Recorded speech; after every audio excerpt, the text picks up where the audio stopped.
Suppose you had the opportunity to free yourself of all worldly responsibilities for 10 days, with a quiet, secluded place in which to live, protected from disturbances. In this place, the basic physical requirements of room and board would be provided for you, and helpers would be on hand to see that you were reasonably comfortable. In return, you would be expected only to avoid contact with others, and apart from essential activities, to spend all your waking hours with eyes closed, keeping your mind on a chosen object of attention. Would you accept the offer? Suppose you had simply heard that such an opportunity existed, and that people like yourself were not only willing but eager to spend their free time in this way.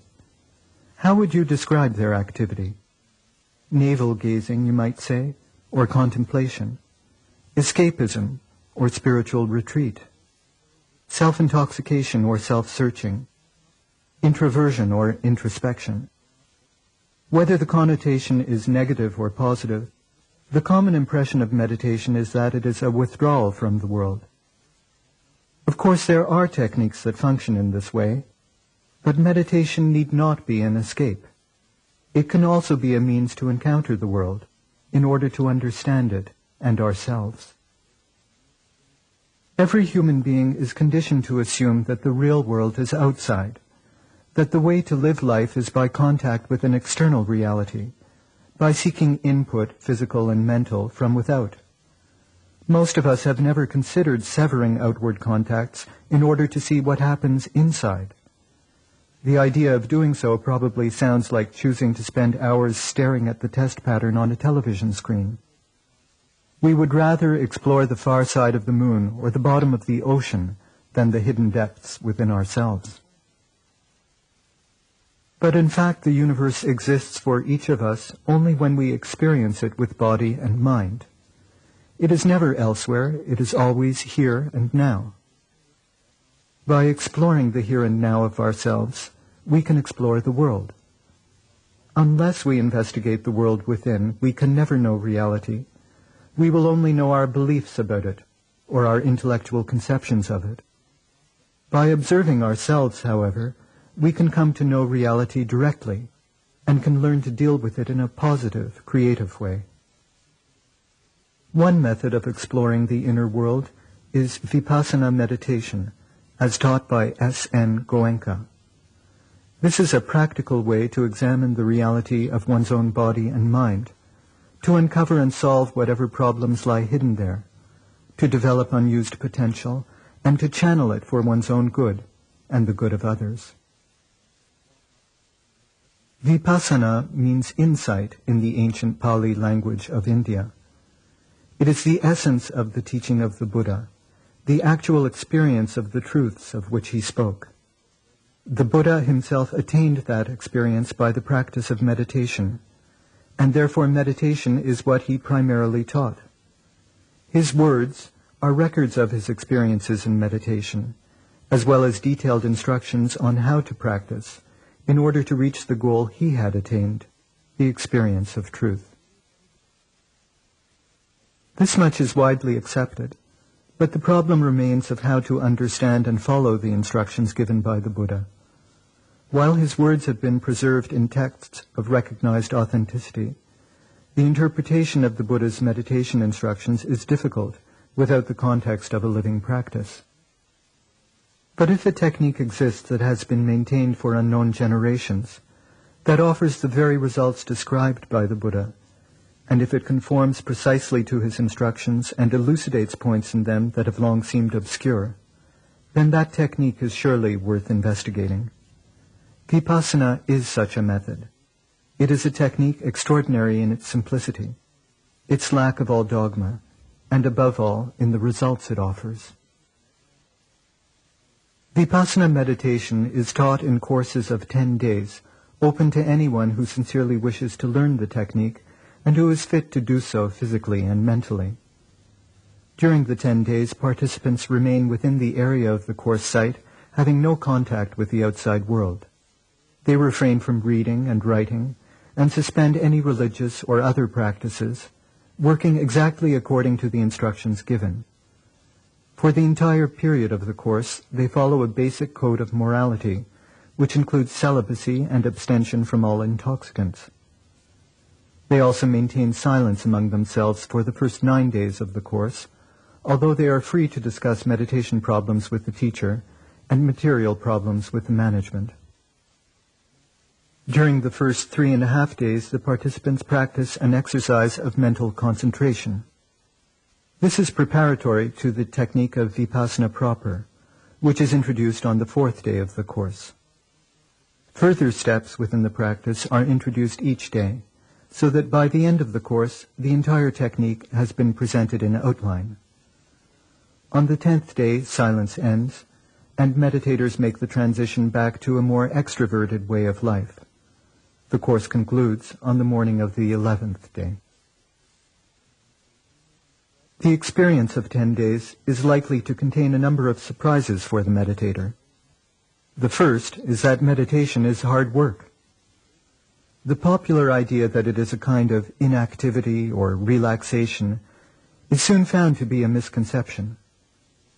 Continual application is needed to direct the mental processes consciously in a particular way. The instructions are to work with full effort, yet without any tension. But until one learns how to do this, the exercise can be frustrating or even exhausting. Another surprise is that, to begin with, the insights gained by self-observation are not likely to be all pleasant and blissful. Normally we are very selective in our view of ourselves. When we look into a mirror, we are careful to strike the most flattering pose, the most pleasing expression. In the same way, we each have a mental image of ourselves which emphasizes admirable qualities, minimizes defects, and omits some sides of our character altogether.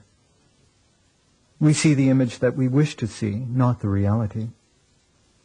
But Vipassana meditation is a technique for observing reality from every angle. Instead of a carefully edited self-image, the meditator confronts the whole uncensored truth. Certain aspects of it are bound to be hard to accept. At times it may seem that instead of finding inner peace, one has found nothing but agitation by meditating. Everything about the course may seem unworkable, unacceptable. The heavy timetable, the facilities, the discipline, the instructions and advice of the teacher, the technique itself. Another surprise, however, is that the difficulties pass away. At a certain point, meditators learn to make effortless efforts, to maintain a relaxed alertness, a detached involvement. Instead of struggling, they become engrossed in the practice. Now inadequacies of the facilities seem unimportant. The discipline becomes a helpful support. The hours pass quickly, unnoticed. The mind becomes as calm as a mountain lake at dawn, perfectly mirroring its surroundings, and at the same time revealing its depths to those who look more closely. When this clarity comes, every moment is full of affirmation, beauty, and peace. Thus the meditator discovers that the technique actually works. Each step in turn may seem an enormous leap, and yet one finds one can do it. At the end of 10 days, it becomes clear how long a journey it has been from the beginning of the course. The meditator has undergone a process analogous to a surgical operation, to lancing a pus-filled wound. Cutting open the lesion and pressing on it to remove the pus is painful, but unless this is done, the wound can never heal. Once the pus is removed, one is free of it and of the suffering it caused, and can regain full health. Similarly, by passing through a 10-day course, the meditator relieves the mind of some of its tensions and enjoys greater mental health. The process of vipassana has worked deep changes within, changes that persist after the end of the course. The meditator finds that whatever mental strength was gained during the course, whatever was learned, can be applied in daily life for one's own benefit and for the good of others. Life becomes more harmonious, fruitful, and happy. The technique taught by S.N. Goenka is that which he learned from his teacher, the late Seaji U Ba Khin of Burma, who was taught Vipassana by Seya U Tet, a well-known teacher of meditation in Burma in the first half of this century.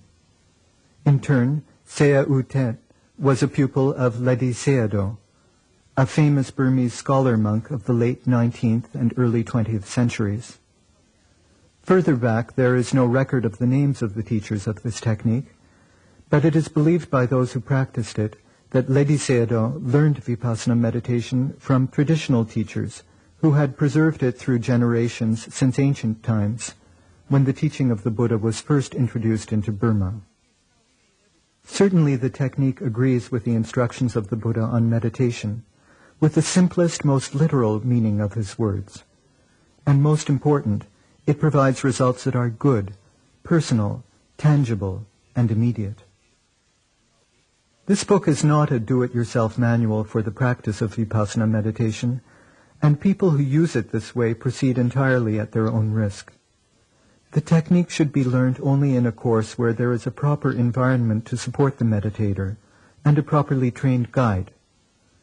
Meditation is a serious matter, especially the Vipassana technique, which deals with the depths of the mind. It should never be approached lightly or casually. If listening to this book inspires you to try Vipassana, you can contact the addresses listed at the back to find out when and where courses are given. The purpose here is merely to give an outline of the Vipassana method as it is taught by S.N. Goenka, in the hope that this will widen the understanding of the Buddha's teachings and of the meditation technique that is their essence.